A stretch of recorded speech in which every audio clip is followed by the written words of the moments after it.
When we die, our soul departs from our body. And the soul goes on a journey that has many stages to it. And for the beginning of this khutbah, I want to focus on one stage of the journey of this soul. And that is when the soul descends into the grave to be reunited with our bodies. And when the soul is coming down, it witnesses the janazah, the funeral. And your body is laying there on the ground, wrapped up, getting ready to be buried. And you're descending and you're seeing this, and you're hearing it, you're experiencing it. And when the people then take your body and place it in the grave, your soul descends in there, into the grave, to be reunited with your body. And then your loved ones, your friends who were there at your janazah, they will start shoveling dirt, start picking up dirt with their hands and placing it in the grave, throwing it on top of you, and you will feel it fall on top of you. And they will do this until you are completely covered up. And you will be there in the grave, covered up, and you will have consciousness. You will be alive. Not physically, obviously, but your soul will experience this. And then after your family makes some du'as, and they say some nice, kind words about you, they'll walk away, they'll leave. And you will hear their footsteps, as the Prophet, peace and blessings be upon him, said, that you will hear their footsteps as they walk away. And you will be there alone, in the grave, by yourself. Darkness, silence. What happens at that point?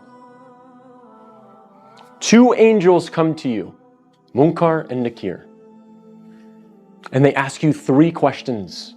Perhaps the most important questions you will ever be asked, and the three most important questions you will ever answer. And those questions are, what is your deen? Translated as, what is your way of life or your religion? Who is your prophet? And who is your Lord? Not necessarily in that order, but those are the three questions.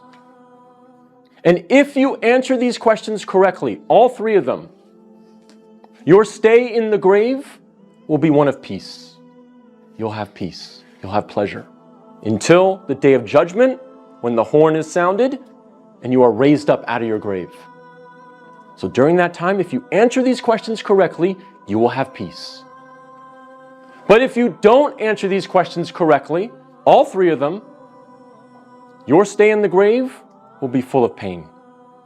So we must answer these questions correctly. But here's the problem. A lot of us say to ourselves at this point, I'm good because I'm a Muslim and I know the answers to these questions and I'll answer them correctly. This is a problem. This is called being overconfident. Because, as many of the scholars say, the answer is not given with your tongue. The answer is not given with your brain. The answer is given with your heart. What is in your heart will come out at that moment. And so if you lived your life not praying, not striving to implement Islam, not striving to understand the Quran to the best of your ability, if you spent your life not really striving to be a Muslim, a true Muslim, trying to practice, then Islam really was not in your heart. So we have to make sure that we're striving, again, to the best of our ability. I'm not asking for perfection. I'm not asking for scholars. I'm not asking for you to be of the best character like the Prophet, peace be upon him, but we must strive for it.